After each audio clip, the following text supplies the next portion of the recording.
رسول اللہ یا رسول اللہ یا رسول اللہ یا وأصحابه الكرامين أجمعين وعلى من أحبهم وتبعهم بإحسان أجمعين إلى يوم الدين. أما بعد فأعوذ بالله من الشيطان الرجيم. بسم الله الرحمن الرحيم. إن الله وملائكته يصلون على النبي يا أيها الذين آمنوا صلوا عليه وسلموا تسليما. اللهم صل على سيدنا محمد معلوماتك وبارك وسلم. بزرگان محترم مکرم حاضرین سامعین، اللہ تعالیٰ نے ہماری ہدایت اور رہبری کے لیے اس دنیا میں تقریباً 1,24,000 پیغمبروں کو بھیجا ہے، اور ہمارے آقا سیدنا محمد رسول اللہ صلی اللہ علیہ وسلم خاتم النبیین بن کر تشریف لائے. آپ پر نبوت کا رسالت کا سلسلہ ختم کر دیا گیا. آپ آخری نبی آخری رسول ہیں. آپ کے بعد نہ کوئی نبی آنے والا ہے، نہ کوئی رسول آنے والا ہے، نہ آپ کی کتاب قرآن کے بعد کوئی اور کتاب آسمانی آنے والی ہے. اب صرف آئے گی تو بس قیامت ہی، اب کوئی رسول اور کوئی نبی آنے والے نہیں ہیں. لیکن اللہ تعالیٰ نے اس امت پر یہ فضل فرمایا، نبوت کا سلسلہ ختم تو کیا، لیکن نبیوں والا کام کرنے کے لیے، وہ دعوت دین کا فریضہ انجام دینے کے لیے اللہ تعالیٰ نے اس امت میں ایسا سلسلہ جاری فرمایا کہ ہر دور میں، ہر علاقے میں اللہ کے ایسے چنندہ بندے آتے ہیں کہ جو اللہ کی مخلوق کو اللہ کی طرف جوڑتے ہیں، اللہ کی طرف بلاتے ہیں، اور جو برائیاں ہیں اس کو ختم کرتے ہیں. نیکیوں کا پیغام عام کرنے، اچھائی کو پھیلانے اور برائی کا روکنے کا، امر بالمعروف اور نہی عن المنکر کا فریضہ وہ انجام دیا کرتے ہیں. اور ایسے ہی لوگوں کی وجہ سے، ان کی کوششوں اور محنتوں کی وجہ سے آج ہم دیکھ رہے ہیں کہ یہ جو دین پھلتا پھولتا اور پھیلتا ہوا نظر آ رہا ہے، یہ انہی کی انتھک محنتوں کا نتیجہ ہے. چنانچہ اسی سلسلے میں ہمارے دکن کی سرزمین پر جن بزرگوں کو، جن اہل اللہ کو اللہ تعالیٰ نے اس کام پر منتخب فرمایا، اس کام پر مقرر کیا، اس کام کے لیے منتخب فرمایا، ان میں ایک قدیم ہستی حضرت ابو الفتح صدر الدین سید محمد الحسینی بندہ نواز یسوع دراز رحمۃ اللہ علیہ کی شخصیت ہے. اللہ تعالیٰ نے آپ کی شخصیت کا جو انتخاب فرمایا ہے وہ چن لی گئی تھی اللہ کے دین کے لیے. آپ کی شخصیت کا انتخاب کیا گیا تھا اللہ کے پیغام کو پہنچانے کے لیے. اسی لیے آپ کی زندگی ابتدا ہی سے ایک الگ رنگ والی تھی، ایک الگ انداز کی آپ کی زندگی تھی، جس کے بارے میں خود آپ کے گھر والے گواہی دیتے تھے کہ ان کی زندگی کو ہم نے ابتدا ہی سے دیکھا، بچپن ہی سے دیکھ کر سمجھ جاتے تھے، سمجھ گئے تھے کہ یہ کوئی معمولی ہستی نہیں ہے، اللہ ان سے کوئی بڑا کام لینے والا ہے.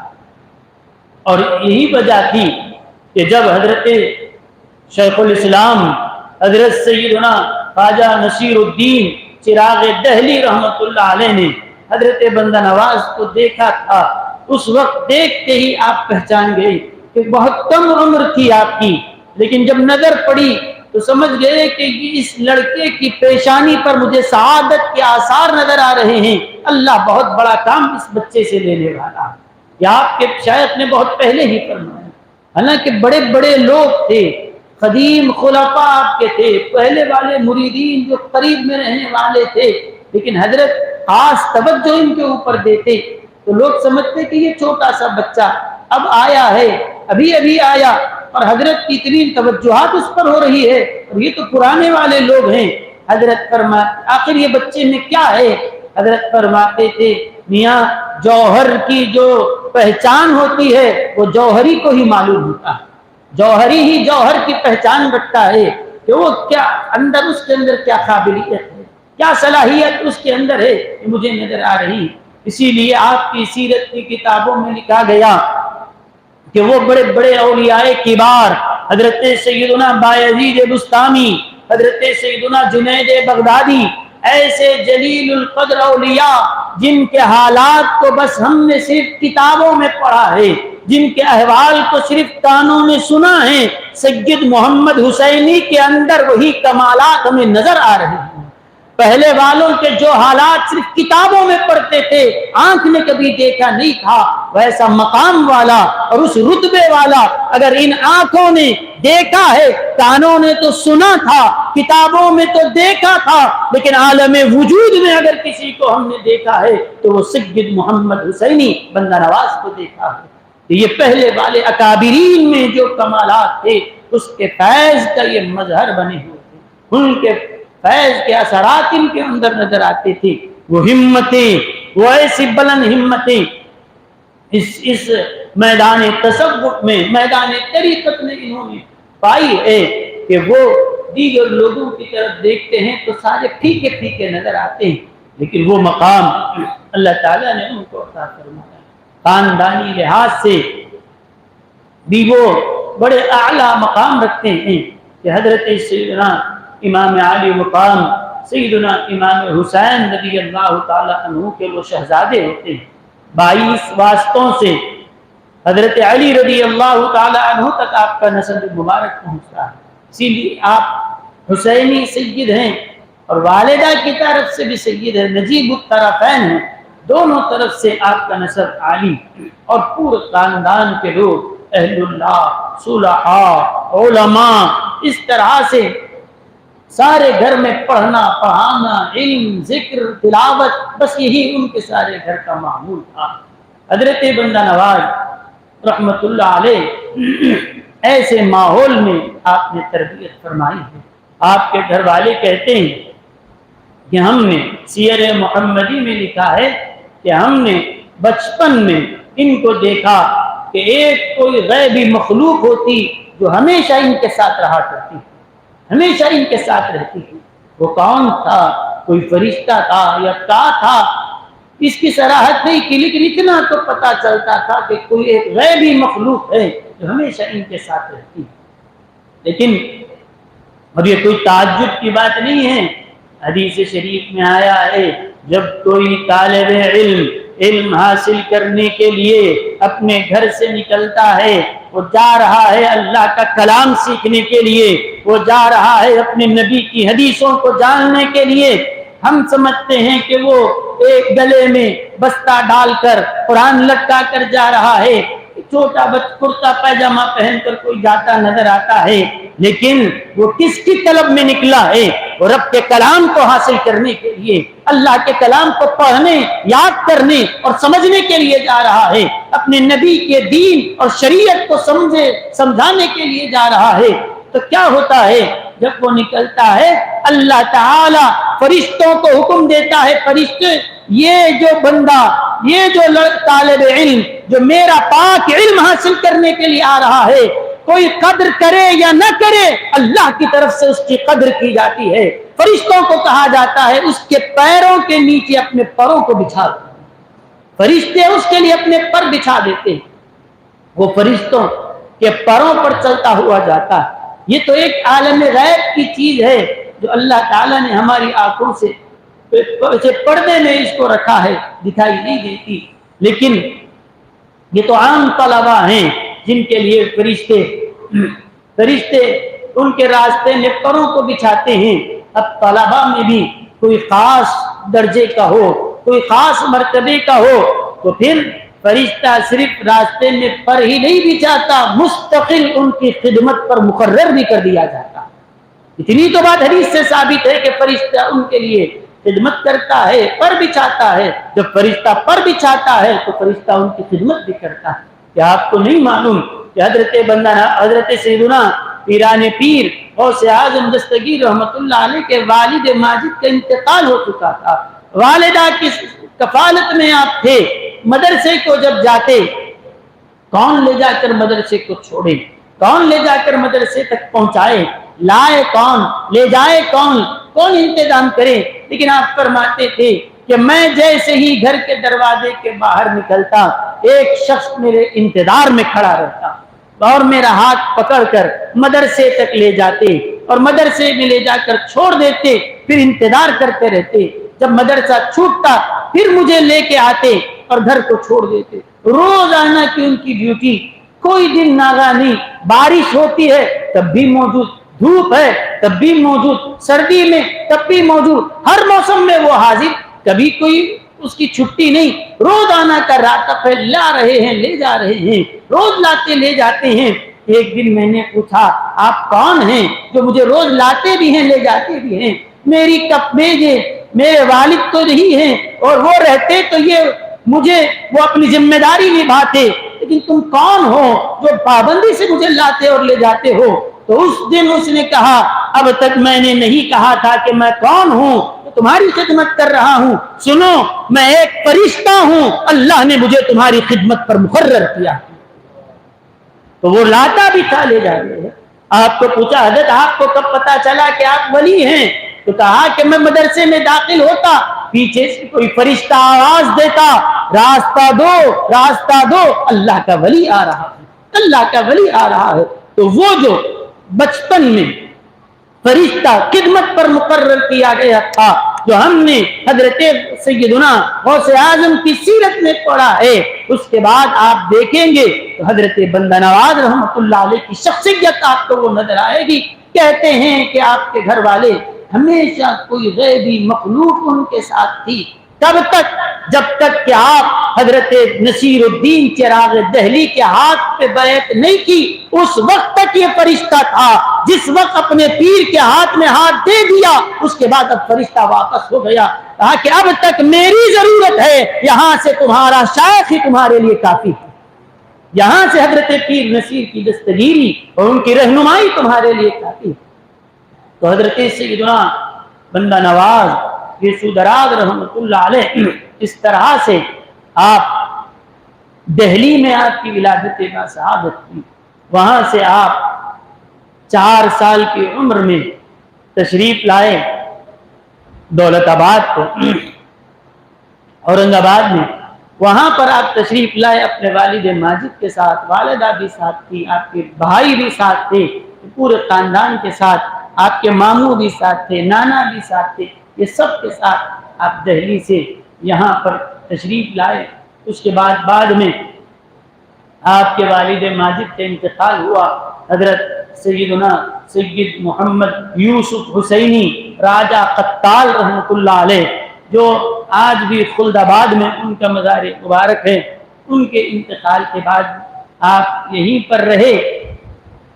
پھر بعد میں پھر اورنگ آباد سے آپ واپس دہلی کو چلے گئے۔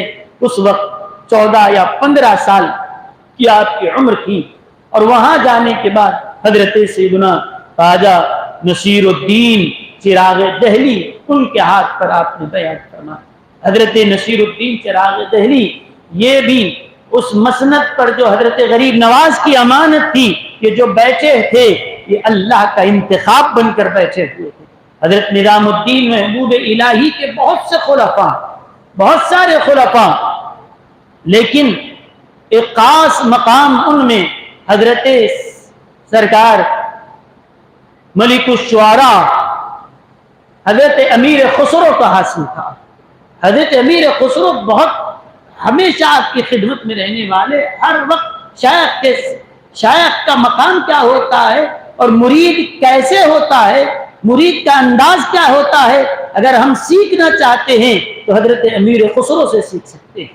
کس طرح سے وہ اپنے شیخ کے تابع تھے، کیسی ان کی خدمت کرتے تھے، ان کا حکم کیسے بجا لاتے تھے، یہ مرید کیسا ہوتا ہے یہ امیر خسرو کو دیتے. وہ بس اتنا چہیتے تھے، منظور نظر تھے اپنے شیخ کے. یہاں تک کہ حضرت نظام الدین محبوب الہی نے فرمایا اگر شریعت اجازت دیتی تو میں یہ وصیت کرتا کہ جس قبر میں مجھے دفن کیا جا رہا ہے امیر خسرو کو بھی اسی قبر میں دفن کیا جائے، لیکن شریعت یہاں مانع ہے، شریعت کا حکم ہے، اس لیے میری زبان بند ہے. شریعت کا اگر حکم نہ ہوتا تو میں ضرور کہتا کہ ایک ہی قبر میں ہم کو دفن کیا جائے، لیکن شریعت کا حکم ہے، شریعت کا لحاظ کرتے ہوئے زبان کو بند رکھا ہوں. چنانچہ تھوڑے ہی دن کے بعد حضرت امیر خسرو کا انتقال ہوا. آپ کے پائن میں 35 میں ان کی تدفین مبارک عمل میں آئی.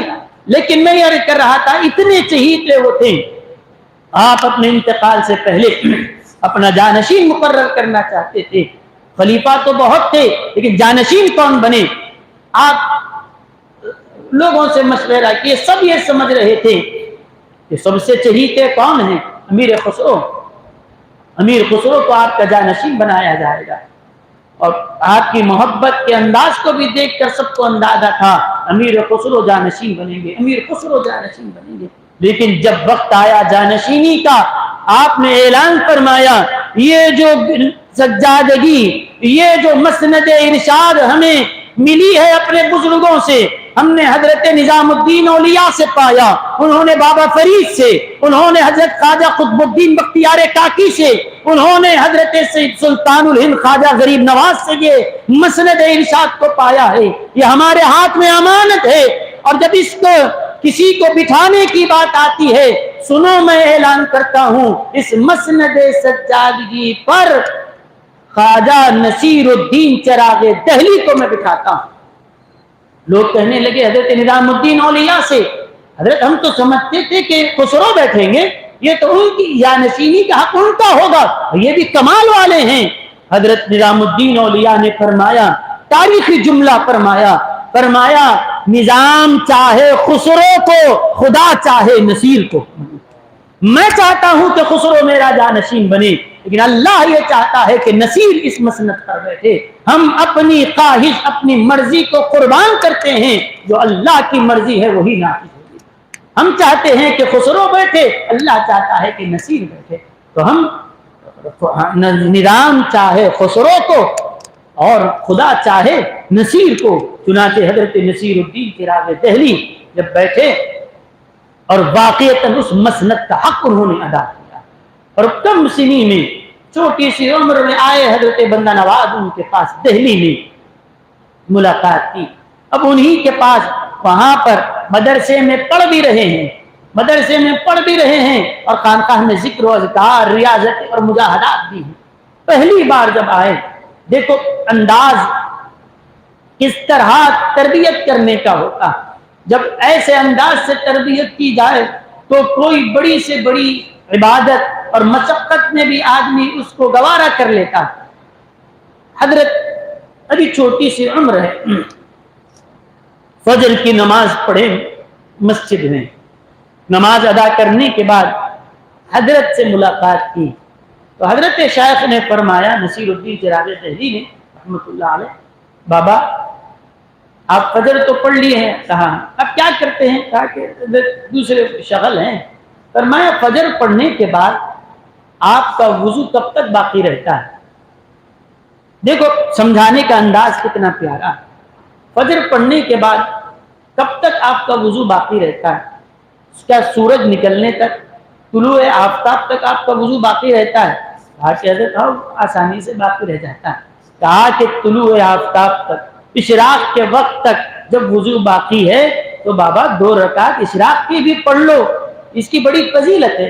یاد ہے کہ جو شخص فجر کی نماز پڑھ کے کوئی دنیاوی باتیں نہیں کرتا، ویسے ہی رہتا ہے، ذکر و اذکار میں رہتا ہے، اس کے بعد فجر کا ٹائم جب ختم ہو جاتا ہے، مثال کے طور پر 5:40 کو اگر فجر کا وقت ختم ہو رہا ہے، وہ 5:40 کے بعد ایک 20 منٹ اور آپ اس میں ایکسٹرا کر لیں، کیا ٹائم ہو جائے گا جی؟ 6 بج جائیں گے. تو 20 منٹ آپ اس پہ ایکسٹرا کر لیں گے.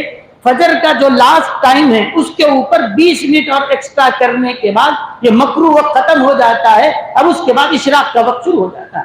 مطلب آپ 6:05 6 بجے 6:05 جو بھی ٹائم بڑھتے گھٹتے رہتا ہے, فجر کی نماز ختم ہونے کے بعد نہیں, فجر کا ٹائم ختم ہونے کے بعد ایک 20 منٹ کے بعد اشراق کا وقت شروع ہو جاتا ہے. کوئی دنیاوی ادھر ادھر کی بات نہ کرے, قرآن کی تلاوت یا ذکر و اذکار میں مصروف رہتا ہے. اس کے بعد اشراق کی نماز کو پڑھ لیتا ہے تو ایک ابھی کہیں گیا نہیں, مسجد میں ہی ہے, کہیں اور گیا نہیں, گھر ہی میں پڑھ رہا ہے, لیکن کوئی ادھر ادھر کے دنیاوی کام کاج میں نہیں گیا, اپنے ہی گھر میں اپنے ہی علاقے میں بیٹھے بیٹھے اللہ اس کو ایک عمرے کا ثواب عطا کرتا ہے. کہیں گیا نہیں, آیا نہیں, بس ایسے ہی ہے. لیکن ہم ویسے توجہ نہیں کرتے, بس بیٹھے ہیں, نماز پڑھ کے جائیں گے تو فجر کی نماز پڑھنے کے بعد وقت ختم ہونے کے بعد 6:05 تک بھی اگر وہ شروع ہو رہا ہے, گھر کو جانے کے بعد فون کھول کے ادھر ادھر دیکھتے ہوئے وہ 6:15 بھی ہو جائیں گے, 6:30 بھی ہو جائیں گے, وقت کا اندازہ نہیں ہوتا. لیکن ہماری توجہ اس طرف ہونی چاہیے کہ ایک 15-20 منٹ گزرنے کے بعد 2 رکعت پڑھنے سے اتنی بڑی عبادت کا ثواب ہمیں گھر بیٹھے مل رہا ہے اور ہم روزانہ اس کو ضائع کرتے ہیں.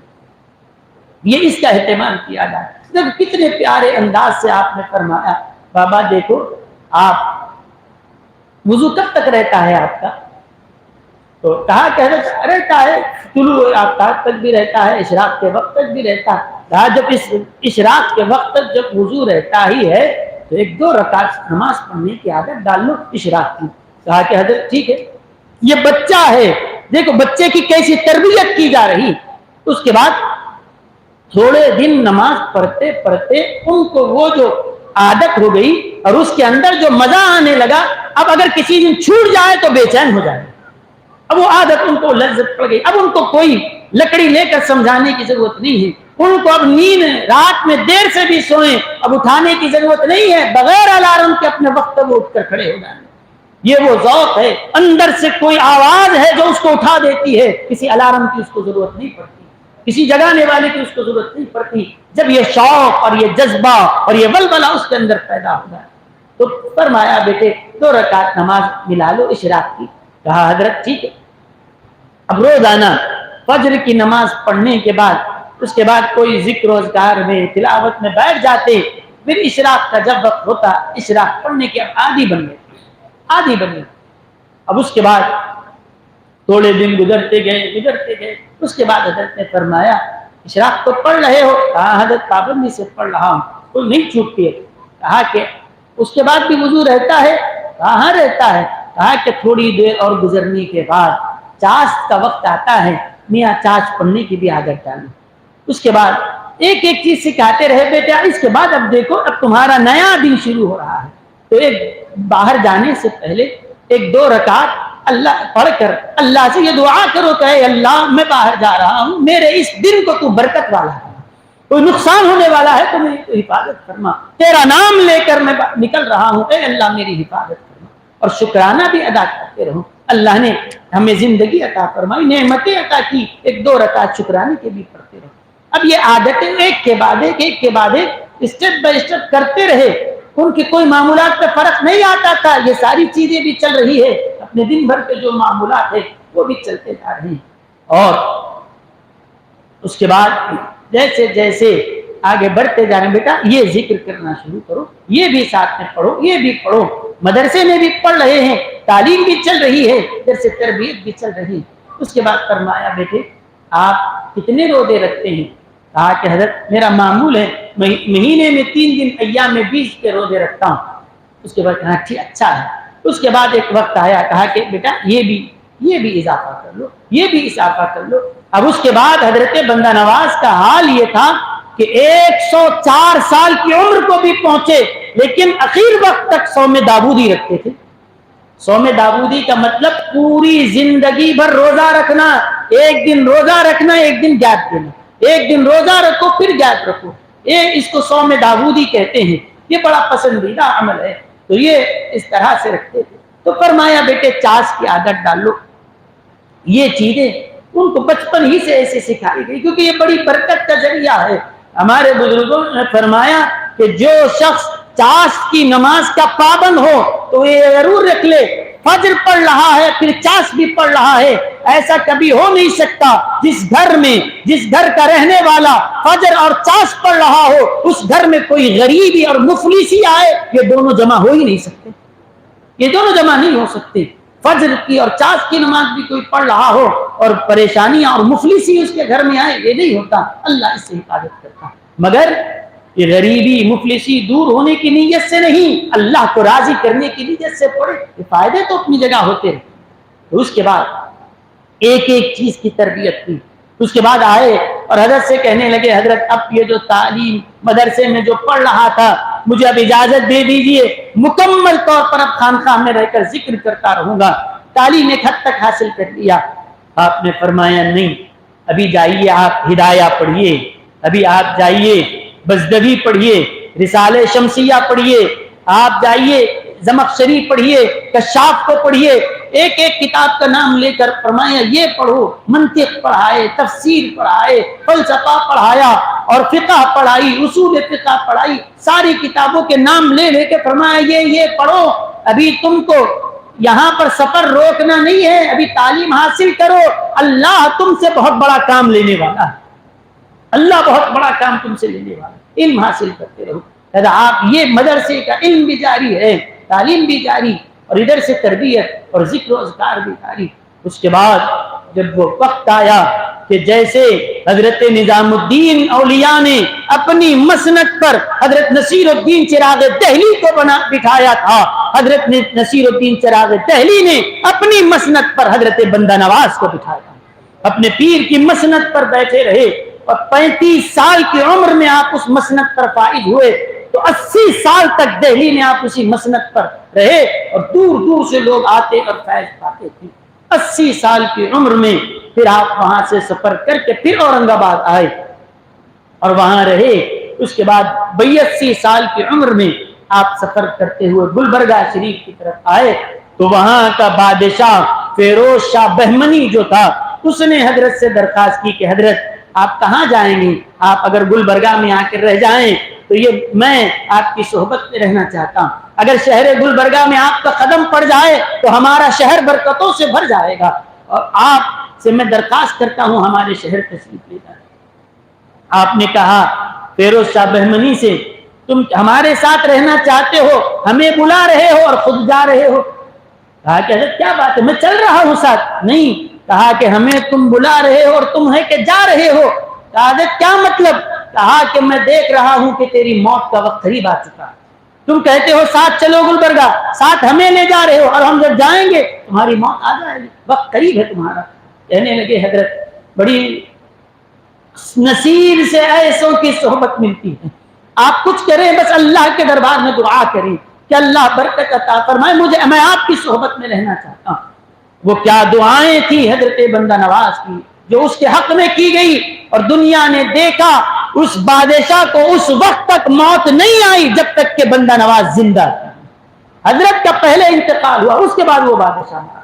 تو آج بھی وہ جو گنبد بنی ہوئی ہے اسی بادشاہ کی تعمیر کرتا، وہی بڑا عقیدت مند تھا۔ تو چنانچہ آپ اس بادشاہ کے کہنے پر آئے اور گلبرگہ میں قیام فرمایا۔ 82 سال سے لے کر آپ کی عمر 104 سال تک تھی۔ عقیر کا یہ پورا سارا زمانہ تقریباً 22 سال تک آپ گلبرگہ شریف میں رہے، عقیر وقت تک، اور اسی مقام پر آپ کا وصال ہوا 16 ذی القعدہ، اسی مہینے کی چاند کی 16 تاریخ کو آپ کا وصال مبارک ہوا۔ اللہ تعالیٰ سے میں دعا کرتا ہوں کہ حضرت کے فیضان سے ہم سبوں کو مالا مال فرمائے، ان کی تعلیمات پر چلنے کی توفیق عطا فرمائے۔ وآخر دعوانا الحمد للہ رب العالمین۔